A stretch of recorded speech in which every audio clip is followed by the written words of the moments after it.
சேலம் மாவட்டம் ஆத்தூர் அருகே அரசு பேருந்து மோதி மகள் கண்முன்னே தாய் உயிரிழந்த சம்பவம் சோகத்தை ஏற்படுத்தியுள்ளது.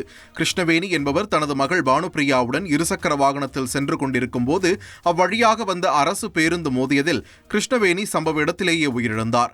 மேலும் விபத்தில் படுகாயமடைந்த பானுபிரியா சிகிச்சைக்காக மருத்துவமனையில் அனுமதிக்கப்பட்டார். இதைத் தொடர்ந்து அப்பகுதியில் மின் விளக்குகள் அமைக்கப்படாததால் அடிக்கடி விபத்து நடைபெறுவதாக அப்பகுதி மக்கள் சாலை மறியலில் ஈடுபட்டனர். இதனால் அப்பகுதியில் 1 மணி நேரத்திற்கும் மேலாக போக்குவரத்து பாதிப்பு ஏற்பட்டது. நாமக்கல் மாவட்டம் பள்ளிப்பாளையம் அருகே நகைக்காக மூதாட்டி கொலை செய்யப்பட்ட வழக்கில் 2 இளைஞர்களை போலீசார் கைது செய்தனர். கடந்த 15ஆம் தேதி சரஸ்வதி என்ற மூதாட்டி வீட்டில் இரத்த காயங்களுடன் சடலமாக மீட்கப்பட்டார். இதன் அடிப்படையில் 2 தனிப்படைகளை அமைத்து குற்றவாளிகளை போலீசார் தேடி வந்த நிலையில் அதே பகுதியைச் சேர்ந்த தாமோதரன் மற்றும் கோகுல்ராஜ் ஆகிய இருவரும் நகைக்காக மூதாட்டியை கொலை செய்தது கண்டுபிடிக்கப்பட்டது.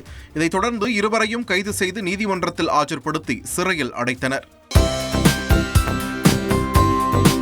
தந்தி டிவியை உங்கள் கேபிள் டிவி ஆபரேட்டரிடம் இலவசமாக கேட்டு பெறுங்கள்.